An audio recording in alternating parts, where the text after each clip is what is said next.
back to Reading the List, where we review, discuss, and reimagine popular movie lists objectively. We're your hosts. I'm Jerry. And I'm Brad. On this episode, we'll be exploring number 20 from Sports Illustrated's The Top 50 Greatest Sports Movies of All Time. All right, and number 20 is Requiem for a Heavyweight, released in 1962, directed by Ralph Nelson, starring Anthony Quinn, Jackie Gleason, and Mickey Rooney. Mountain Rivera, a punchy has-been boxer, is mauled in a fight and forced to quit. His future full of uncertainty, he is torn between his devoted cut man and a sympathetic social worker trying to help him find meaning outside the ring, and his loyalty to his exploitive manager who needs his help to pay off some debts. Okay, crazy information. Rod Serling Wrote this movie. Yeah, he's like, his name pops up, you're like... Yeah. It's like, what? Because, he's famous for The Twilight Zone. There's nothing even remotely like that. This is like a totally down-to-earth story with no supernatural elements whatsoever. I thought that was pretty cool. This movie is very well acted, I thought. Yeah, so this is essentially almost the same type of story that we just reviewed on number 22 with the setup. It's not that different. It's not. There's not as much boxer wife syndrome because the girl is kind of like... Well, she's like new to his life, and she's, he's already quit. I mean, he can't go back to boxing at this point. Mm-hmm. He's suffered an injury, and the doctors have basically told him if you get back in the ring, you're probably gonna die. Yeah. So, her role in this is really to try to get him to understand that he's more than what he thinks that he is, and to get him to see his worth so that he can, have a life. I mean, he's only in his late 30s. He's got a whole lot of life left, so he's got to find something else to do with his life.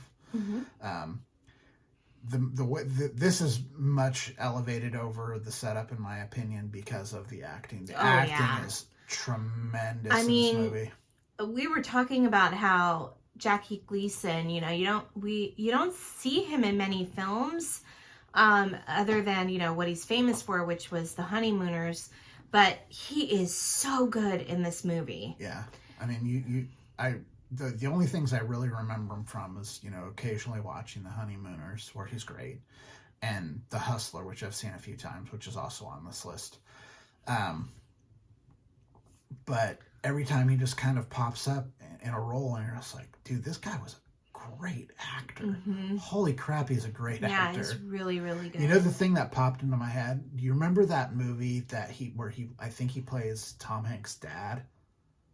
Like in the 80s? It's like one of his last movies. You know what I'm talking about? I think so. He's really great in that too, where they're kind of playing off each other, where they're kind of estranged and they don't have this great relationship. I can't think of the name of the movie. I'm going to look it up. But it's bothering me. that one popped on my head. I'm like, you know what? Why don't we talk about this guy more as being such a great freaking actor? Because he's really, really great. Yeah. The one thing that really stood out to me in this movie that I hadn't really thought about is the immense size of Anthony Quinn. It's called Nothing in Common. Nothing. Pretty on brand. Yeah. Right? But Anthony Quinn is really physically big man. I never really kind of put that together, how big he is. He's really, really large man. I had a hard time with, I feel like I understand that they were trying to put across that he's hurt and injured and he has severe damage to his body because of what he's put his body through, but it also felt like they were playing him as having a mental disorder. Well, he's a little slow. He's a little slow. He is a little slow. Okay. I think that's right. I don't know if it's just he's a little slow or if he's a little slow because of his injuries. I think it's a little bit of both. Okay. I think he was a little slow to begin with, which is part of the reason that he doesn't have the belief in himself. And then, the fact that he's just, he's been getting the shit beat out of him for the last Yeah. 18, 20 years or whatever it is, has come to play on him. So he's just dealing with that.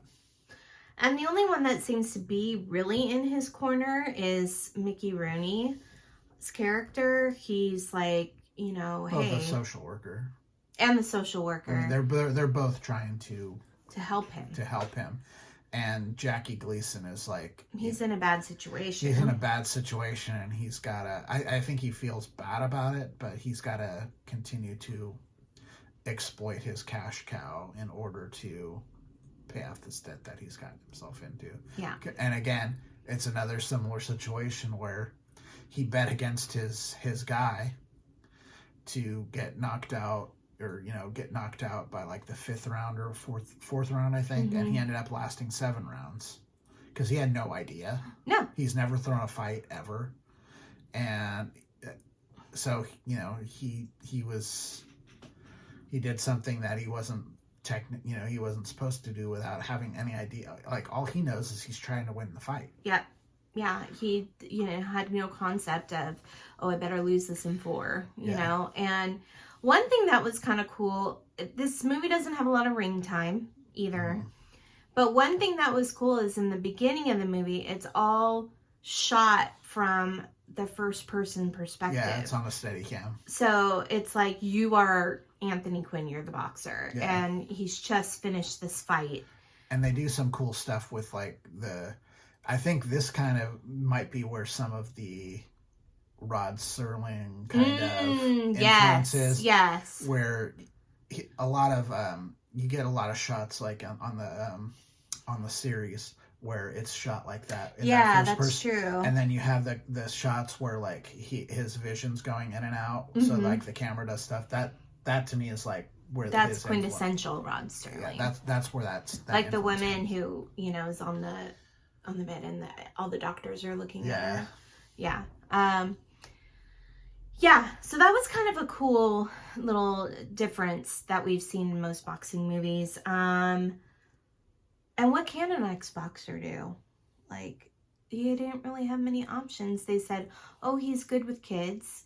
So he was going to do some sort of clown type situation. No, he was going to be a counselor at a camp. Oh, that's right. And then, you know, he gets sabotaged by his coach who gets him drunk and kind of gets in his head a little bit. And he kind of really blows it. So this movie, like both of these, like these last 2 boxing movies. And it doesn't end happily. It's just sad. Like it's very the sad. movie ends with him, like, he's like this caricature Indian wrestling character with a headdress and doing the whole, you know, stereotypical stuff.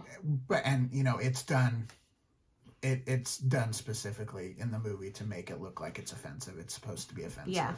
So it's not denigrating Native American people like in that way. It's showing that, like, you know, these people are exploiting this kind of thing within the ring and all that kind of stuff. And it's just, and he just kind of does it. He's just like... He does it to save Jackie Gleason's character. He does it to save him, at the same time realizing that he's never going to have, you know, love for this guy again. And it's just a sad, sad movie. It's very sad. It really is. It's very depressing. Like I said, all boxing movies are pretty sad. Yeah. But yeah, very, very well acted. Interesting story. It was the same story we've seen quite a bit, but a little different take on it, which was good. The acting elevates a little bit. Oh, yeah. Also, maybe like 3 sets, maybe 4. Yeah, a handful of sets. Yeah, and there wasn't a lot of boxing in the movie. No. And what was in there was pretty bad. Yeah. I gave this... Even the fight scene towards the end where he's beating up the thugs. Yeah. Like, it was really not choreographed well. No, and it doesn't look like what you would expect from like a professional fighter. Yeah, no, it was bad.